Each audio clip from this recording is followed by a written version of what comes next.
Good morning. I'm the Reverend Tony Lorenzen, the minister at the Mattituck Unitarian Universalist Society and the Unitarian Universalist Church in Meriden, where we share common missions as Unitarian Universalist congregations to provide a supportive community, encourage spiritual growth, and work for peace and justice. We're very happy you can join us for this online service about Lamentation as a gateway to healing. We will be online at 10:30 a.m. every Sunday as long as quarantine and lockdown continue, and we hope you can continue to join us. Good morning. I'm Jeff May, your host and the producer of this morning's online worship experience, and I'll be helping Reverend Tony with the service this morning. It takes a village to put on our weekly online services, and with us today are readers Christine Edelson and Kate McKinney. We have a storyteller, Lynn Gromsky, who will be telling the story for all ages, and Ann Quackenboss is on piano.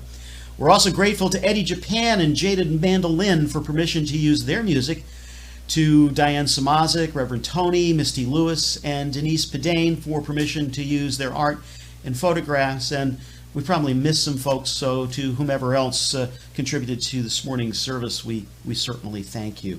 If you've got questions about our streaming services or you're looking for pointers on how to overcome technical issues, please visit uucentralct.org/streaming for more information. On May 31st, both of our congregations will welcome new members, and we'll celebrate high school and college graduations, students entering middle school and high school, and recognize other milestones. If you or a loved one is celebrating, please send a name and a photo to Reverend Tony. There's a lot of other things happening in our congregations right now, so keep up with what's happening by visiting our websites, our web pages, and Facebook pages frequently. Sign up for weekly email newsletters as well. Right after the service, Meriden will be holding its regular coffee hour in Zoom, and the Moose congregation is having their annual congregational meeting, which is also going to be in Zoom. We'll give you the sign-in information at the end of the service. We're glad you've joined us this morning, and we invite you now into this time of heart and spirit.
We believe this time is made holy by virtue of our coming here and being together online.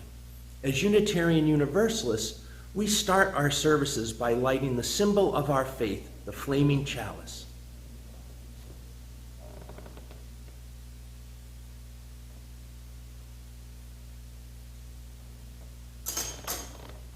Please join me with the words for the chalice lighting that you should see on your screen.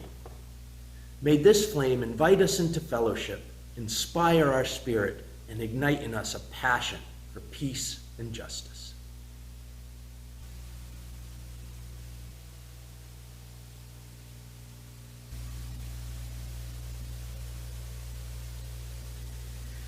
Once there was an old woman walking down a dusty road. She was very old, but she didn't look old because her steps were so light, and she had the smile of a reckless young girl that lit up the room. Well, up ahead of her, she saw a figure sitting on the road, huddled in a blanket. And this figure almost seemed without form. It was so small. So the woman walks up to the figure and bends down and asks her, "Who are you?" The lifeless eyes of this figure looked up at her. "Me? I am Sadness," answered a dull voice. "Oh, Sadness!" yelled the woman happily, as if greeting an old friend.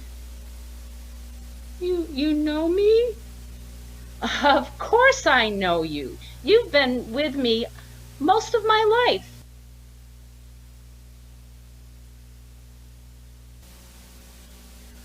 "Well, why don't you run away? Aren't you afraid of me?" "Why should I run away from you? And besides, you can catch anyone you want." "I want to ask you, though, why are you so discouraged?" I am sad," Sadness answered in a fragile voice.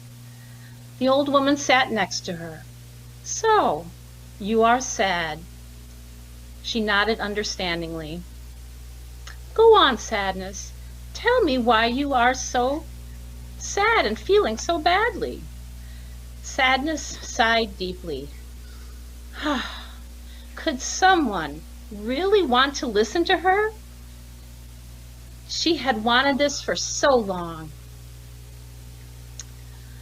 "Oh, you know, it's just that nobody likes me. It is my journey, my job to go among people and remain with them for a time. But when I come to them, they are scared. They are always afraid of me. They act like I'm the coronavirus." She sobbed a little and swallowed. "People have all kinds of things they say to try and make me go away. They say things like, 'Rubbish, life is fun,' and then their fake laughter gives them cramps in their stomach and makes them short of breath. They say, 'Thanks for the things that make us tough.' Then they get a pain in their back and they say, 'Well, just pull yourself together.' Then they get a cramp in their heart, a pain in their heart, and they say, 'Well, what doesn't kill you makes you stronger.'" "Isn't that terrible?" asked Sadness. "Sometimes when I arrive, people don't acknowledge me. They just eat and eat, or they play on their computer all day, or they take drugs or drink alcohol. They'll do anything, so that they don't have to talk to me." Sadness sobbed silently, all of the water for her tears and all of the pain in her heart gone from her. The old woman said, "Oh, I've met many people like that myself." Sadness she hunched down a little and she said, "But I only want to help people. I want to help them find themselves. I want to help them build a safe place where they can tend their wounds. When some people have me around, they do have very fragile feelings. And that can hurt a lot. And then these feelings may open up old wounds, and that really hurts a lot. But when people let me stick around for a while, they get all of their pain out. They cry it all out, and it is very healing. But people don't want me around. Instead, they ignore me." The old woman took Sadness in her arms and said, "Just weep, my Sadness. Just rest for a little while so you can get stronger. From now on, you should not walk alone anymore. I will come with you so that discouragement does not gain power." Sadness finally stopped weeping. She sat up and looked astonished at her new companion. But, who are you? Me, the old woman said, smiling gently, just like a little girl smiles. My name is Hope.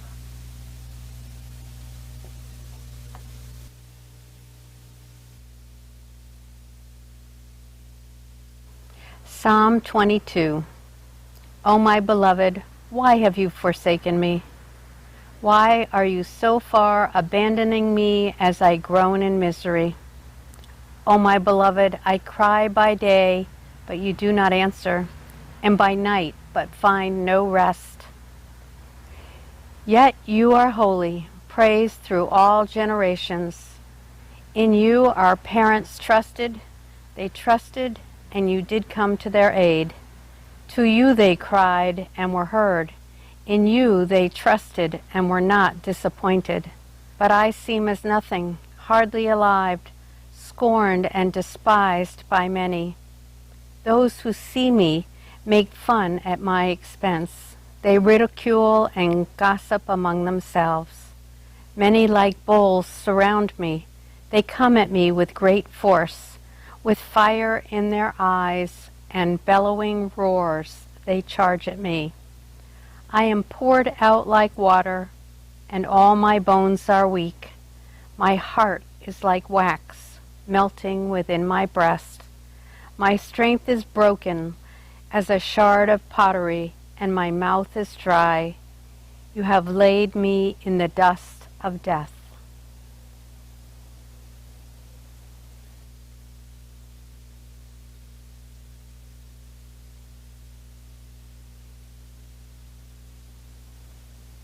Lamentations 1 through 2. How lonely sits the city that was once full of people. How like a window she has become, she that was great among the nations. She that was a princess among the provinces has become a vassal. She weeps bitterly in the night with tears on her cheeks. Among all her lovers, she has no one to comfort her. All her friends have dealt treacherously with her. They have become her enemies.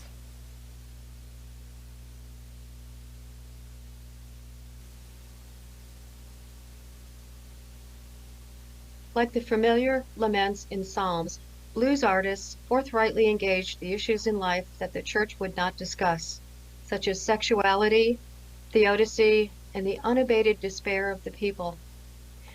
The lyrics were straightforward and sometimes raunchy, but they captured the life experience of the listeners. While gospel music promised peace in the hereafter and the promise of God's presence, the blues became public theology, communal inquiry, and a critique of the church.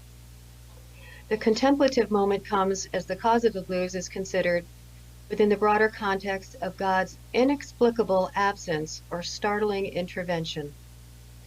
Under every stanza is the silent and unspoken question, how long, O Lord, how long will your people continue to suffer?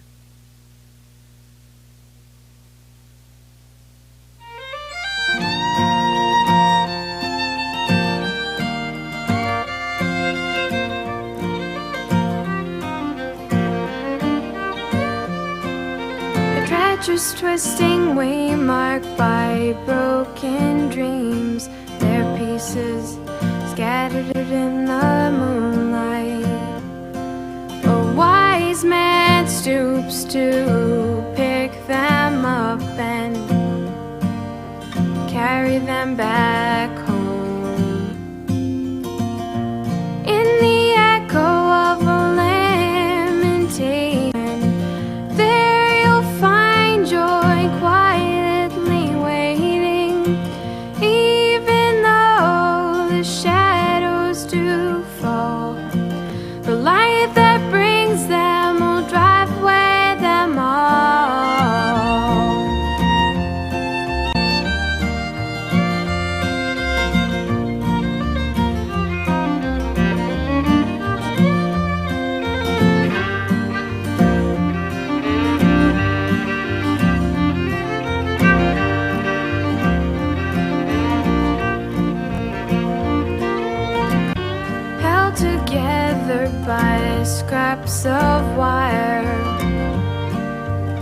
forged of dying sighs. He mends them carefully, but one lay shattered under darkened skies. In the echo of lamentation, there you'll find joy quietly waiting, even though the shadows do fall.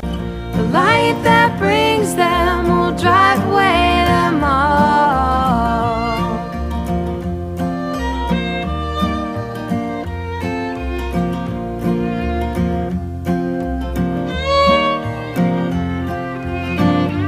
Bent and broken, he sinks to the ground, seemingly defeated.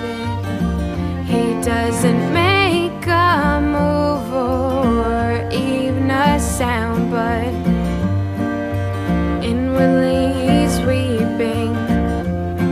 And as a tear falls deep inside, it is caught by the moonlight. It glistens merrily like morning dew, and joyfully he rises. In the echo of lamentation, there you'll find joy quietly waiting, even though the shadows do fall. The light that brings them will drive away them all. In the echo of lamentation, there you'll find joy quietly waiting, even though the shadows do fall. The light that brings them will drive away them all.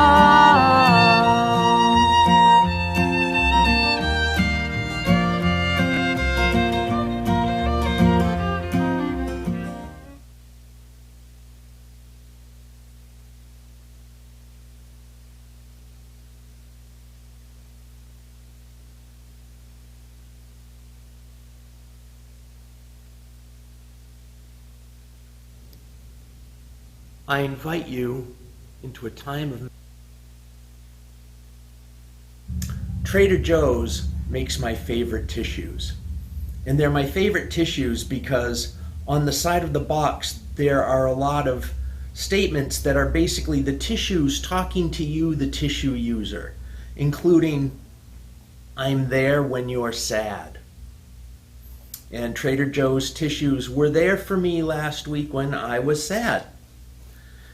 And I've been sad lately, and frustrated, and angry, and confused, and overwhelmed. We are living through a natural disaster. A pandemic is a natural disaster like a hurricane or a tornado.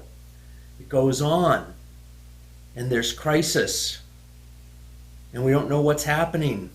And the result of dealing with disaster is trauma. We are all living through a traumatic experience. So if you're wondering why you're feeling all jumbled up and depressed or angry or listless or overwhelmed or all of them all at once and a whole bunch of other things too, well, you're living through a disaster and it's traumatic. More so for some and less so for others, but it's a disaster and traumatic just the same. And every time you see a newscast or read some news online or hear something our inept administration has done to fumble and fail once again, or each statistical report of infections and deaths, it's like you're getting poked right where it hurts. You know, you're allowed to let it out.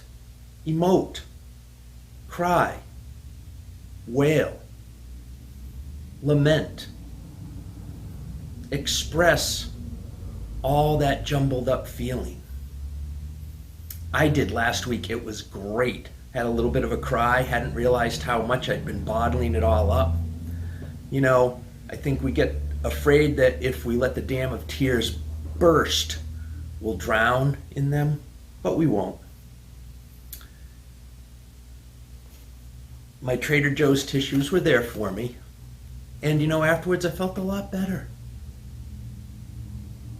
It's really nice outside, so I'm going to go outside and continue talking about this. I'm going to talk a little bit about how we all experience disaster and trauma and grief differently, and therefore we all lament a little differently too. Let's go outside. When my dad died a few years ago, my brother and I reacted to it differently. His grief was more overt, what you might expect from someone whose father had just died. He cried, and he was angry, and he was sad, and he was okay. I really wasn't as broken up as he was, and that seemed odd to me, and later to him because he asked me about it. But what I realized and then told to him was I had already grieved my dad. The difficulties that exist in our relationship, because my dad, like anybody else, has got its good and his bad and it's a mixed bag.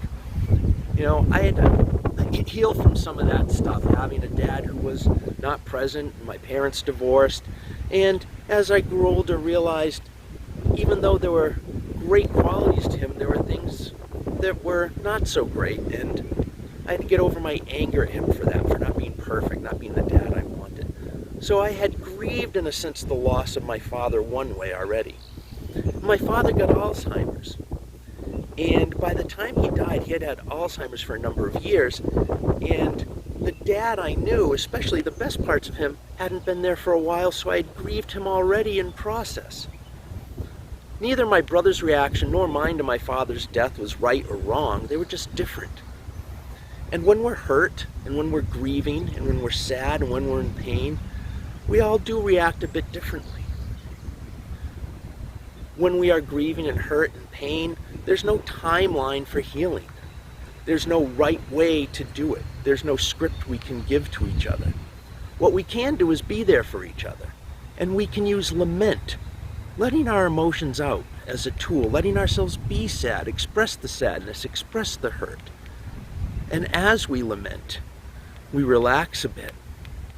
Maybe we sigh, maybe we get a pause, a brief respite from the heaviness.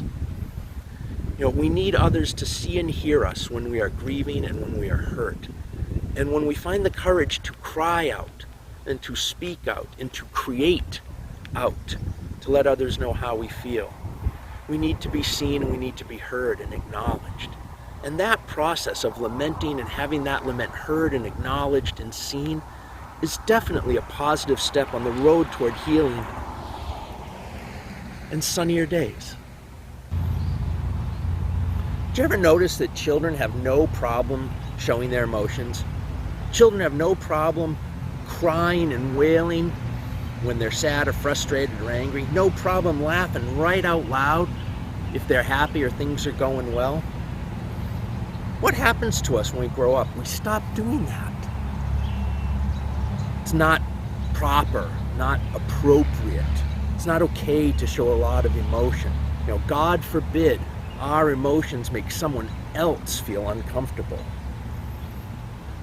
Our culture expects us to keep a stiff upper lip, keep it all together. It's not realistic. And it's not a good spiritual practice. When my dad died, we did all the culturally appropriate things. When someone dies, we had a memorial service. We had a time where people came to express their condolences. We had a meal and people came and hung out and chatted and supported us. It was okay for us to be upset. It was a culturally appropriate thing to be upset because a loved one died. But what about when it's something else? What about when it's for all reasons all at once, or no reason or any reason, and we just need to be sad and let it out and cry and grieve and wail? We have no culture for that. We have kind of given up lament in our society. What about when there's injustice and outrage? Direct action advocacy is wonderful, but there's an emotional component to doing justice and seeking justice. What do we do with that? Where do we put those feelings? How do we get that expressed, that bottled up frustration where the things should be right and they're not? Lament used to be much more widespread and upfront. People tore their garments. They wore certain types of clothes. They cut off their hair. They wailed in public. We do not lament well, either in American culture or in Unitarian Universalism. Wonder if it's because of our humanistic approach that we hate to enter into that difficult storm water where things are still out of human control, from the weather to a cold virus, war to coronavirus. You know, we all need to recover some practice of lament, of expressing that deep sorrow. You know, nearly half of all the Psalms in the Bible are laments, either individual laments or community laments. As the Hebrew and Christian scriptures are part of our UU tradition, I thought it appropriate to take a look at Psalm today, and we used one for a reading. I want to recommend the Psalms as reading, as a practice to get into lament. They are probably the most human part of the entire Bible. You can get every human emotion in there, from joy and dancing to utter despondency and anger. If you want to read Psalms, I highly recommend Nancy Merrill's book, Psalms for Praying. Her translation is wonderful. And instead of God language, she calls the holy beloved, as we saw in today's reading of Psalm 22. I find that fantastic. One of the great festivals in religion that focuses on lament is the Christian holy day of Good Friday, where Christians remember the day Jesus was crucified. You know, having your friend and teacher brutally executed, that will send you into lament. You know, the words Jesus speaks when he is crucified, as he's being tortured to death, are from Psalm 22. My God, or my beloved, why have you forsaken me? Why have you abandoned me?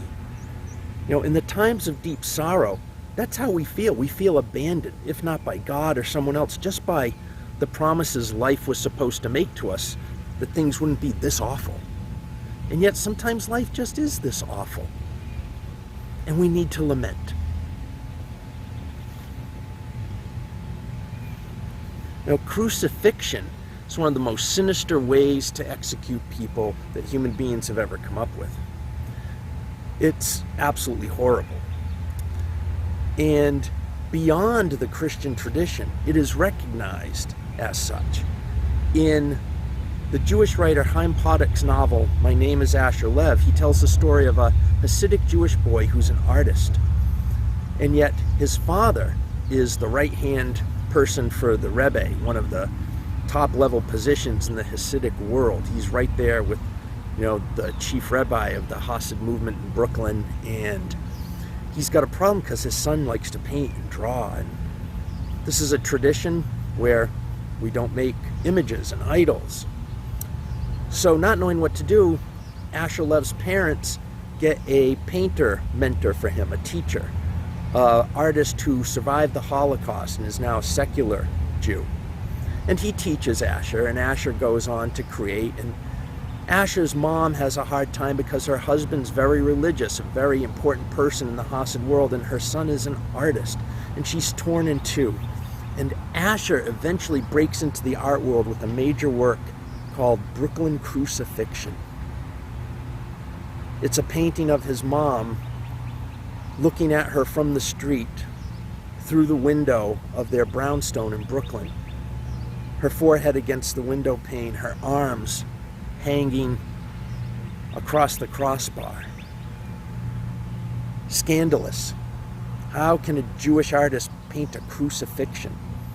And Asher Lev said, well, there is no artistic motif in my own tradition for ultimate suffering. And so he painted that lament, the lament of his mom who's torn in two, the lament of his people suffering, and he crossed over into lament and grieving images from another tradition. Another holy day that is centered on lament is the Jewish holiday of Tisha B'Av, the 9th of Av, which celebrates, or remembers, not celebrates, but remembers the first and second temple being destroyed. And the book of Lamentation, which we also heard today, is a Hebrew poem. It's actually an acrostic, and it talks about the destruction of Jerusalem by the Babylonians in 586 BCE. Rabbi Goldie Milgrom writes, the Hebrew title of the book of Lamentations is Eka, which means how. It derives from the first line of the text, how lonely are we? To lament means to mourn or wail. How? How could this happen? How long must we suffer? You know, I love that sound in Hebrew. Even the sound of it is somewhere between the words ache and yuck in English. It's a perfect no, we don't like what's going on. So how do we lament?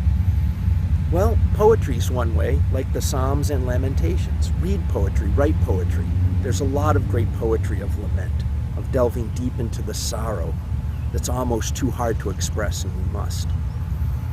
Make art. The writer Neil Gaiman says one of the remedies for any human situation is to make good art. And any art you make, he says, is good art. Like that. Music is another way. Whatever style of music you like, there is music there that is about sadness, that gets to that feeling of sorrow. In our culture, the blues is probably the greatest musical art form of lament. As we heard in our reading today, the blues laments all those things about life you can't lament in church or in other proper and polite places and company. Being unlucky in love, being out of work, having a hard time with your family, feeling ashamed for your lot in life or how you've been treated unjustly. You sing the blues and you play the blues. And part of that feeling the blues and playing the blues is you get back into yourself a bit. You regain your courage. You keep going. It's a sustaining music that delves into the raw emotion that needs expressing so we can get it out and go on.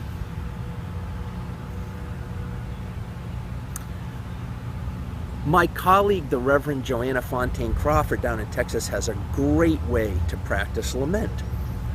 Throw yourself a pity party. Gather all your favorite comfort food. Stock the fridge and the cupboard with your favorite junk food. Line up your favorite movies that make you cry or laugh. Make a playlist of music to dance around the room to or to scream and yell and sing along with really loud. You go to bed, you wake up in the morning, and like having sung a really powerful blues song, you get up, you get together, and you go back to the struggle.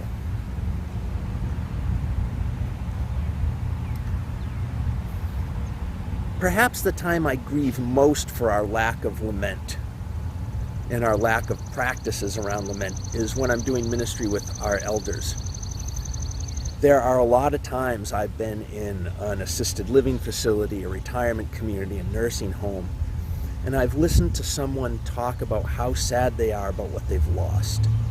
Their life may be fine in general, but they've now lost their home, their children are far away, their daily routine isn't anything like it used to be. Even the food is not food they're used to eating.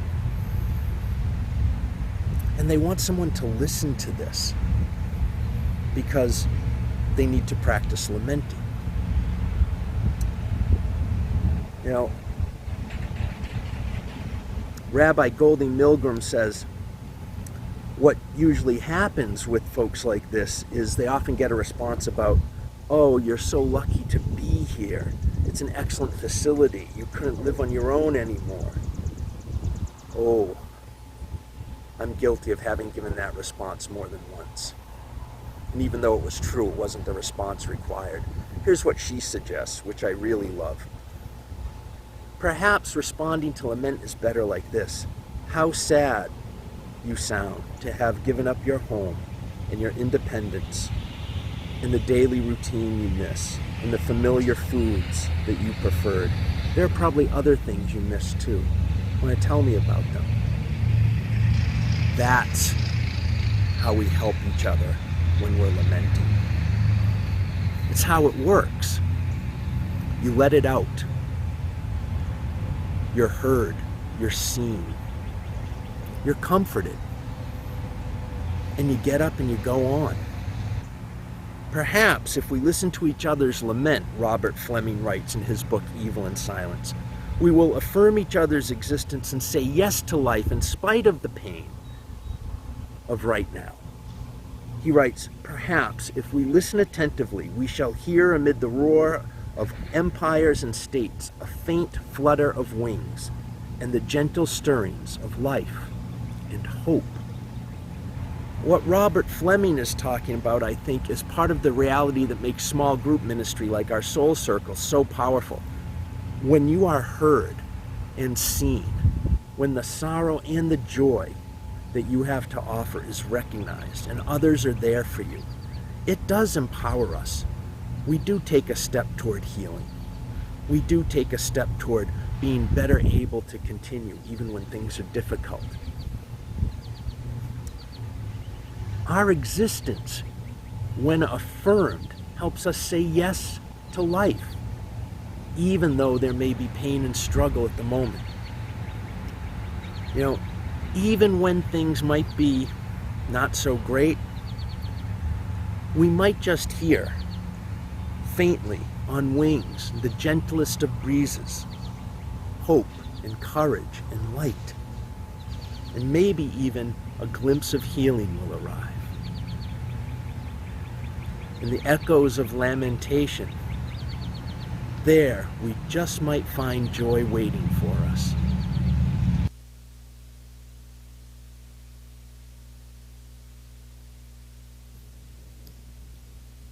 I invite you into a time of meditation.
Spirit of life, we see your presence in the spring continuing to blossom around us.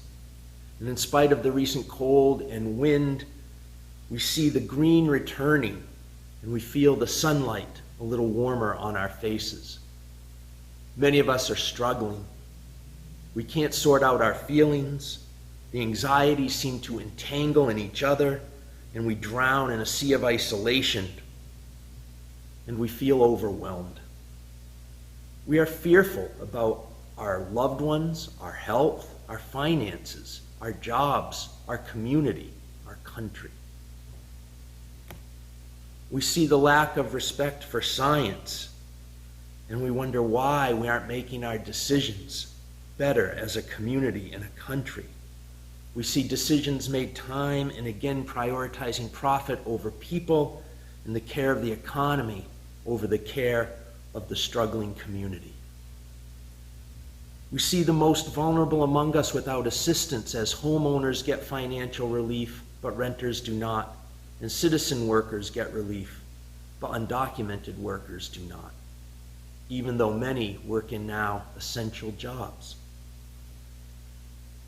In this time of difficulties, help each of us in our own way find a way to lament, to let out our feelings, to express ourselves, to cry and wail if we need to make art, to talk to others.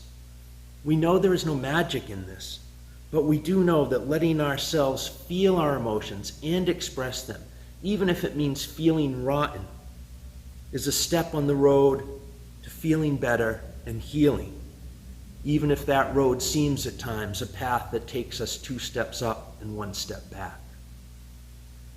Help us listen to each other, to acknowledge the discomfort and hurt and worries of others, to do what we can to let others know they are seen and heard, much in the way we ourselves want to and need to be seen and heard. Help us to hear hope on the breeze, to revel in small joys, and to take comfort in small respites until healing and better days finally blossom. In the name of everything glorious and good, kind and compassionate, we join our hearts in this affirmation. Amen.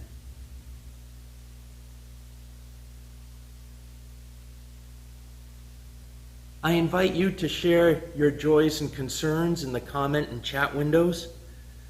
If you would like to have a prayer, a joy, a concern, or a thanks for a blessing mentioned in our services on Sunday, you can send them ahead of time to candles@UUMeriden.org or to me at revtonyuu@gmail.com.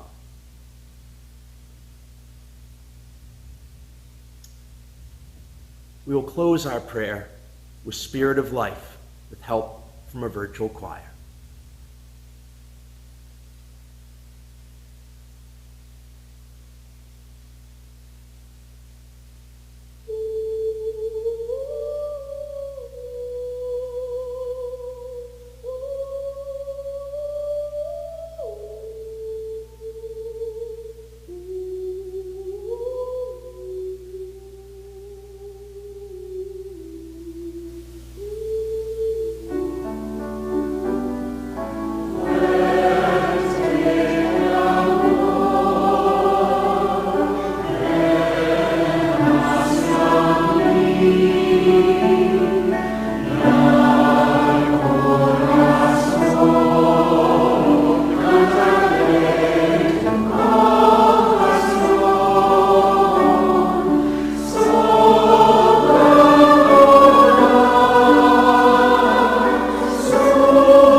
When I went into the ministry, one of the things I dreaded, my least favorite things, was asking for money. As things have changed over the years, and especially in recent times, I no longer have that anxiety. I'm perfectly okay asking for contributions to the ministry and work we do with our congregations. The Unitarian Universalist Church in Meriden and the Mattituck Unitarian Universalist Society are not large congregations. We are not a TV fundamentalist evangelical ministry asking for money and dollars upon dollars to fund the pastor's private jet or next vacation home. I don't have any of those things. I understand that right now your financial situation may be uncertain. I get it. So is mine, and so is that of the congregations. If giving is beyond you or beyond your anxiety level right now, I understand. If giving is possible for you, however, we need you to be generous. Our mission to provide supportive community, to provide spiritual enrichment, and to work for social justice does not go away because we're in a time of quarantine. Continuing to provide spiritual enrichment such as this service has expenses we weren't planning on in our budgets. The software we use to produce this service costs $700. We need to find that money. We need to find ways to help people who don't have technology that is able to video conference and use the internet well to find equipment so they can join in with our community more than they're able to without that technology. Our justice work continues. Our social justice committees are involved in many projects still. And some of those projects are people we are partners with who are in need of funds. One such need for financial support is the plight of undocumented workers right now because none of the federal economic relief packages help them at all. And many undocumented workers work in hospitals, in restaurants, in grocery stores. In spite of this essential work, they don't get relief money. Another need we're going to be working on is the Connecticut Bail Fund. Jail is no place to be during a pandemic. And bail is basically sticking people with another problem just for being poor. So we need to do justice work around that. It's a punishment for poverty as much as for crime that may or may not have been committed. Among our justice concerns also right now are members of our own community. We have members in danger of losing their housing situations right now. We have others that have been laid off or let go from their jobs. We have others, as I mentioned, that can't afford a decent enough phone or tablet or laptop to participate in online religious community. We need to help them stay connected during this time of isolation. The need really is great. We understand the situation. And with that, we ask you to be as generous as you possibly can to help the ministry of these congregations to our members and to the community around us. Thank you.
So as mentioned at the beginning of the service today, the folks in the Meriden congregation are still having their regular coffee hour in Zoom, and the Moose congregation is holding its annual congregational meeting also in Zoom.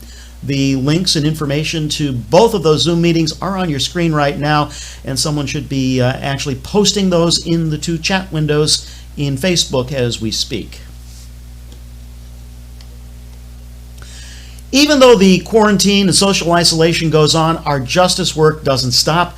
This week, we asked you to sign a petition asking Governor Lamont to end evictions indefinitely and cancel rent payments for the duration of the lockdown. At the same time, requesting state and federal funds to help property owners and landlords. There's a mortgage relief in the federal financial help law, but there's nothing there for renters.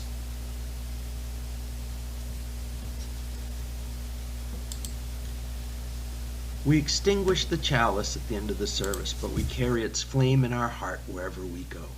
Continue to be kind and courageous and compassionate, my friends.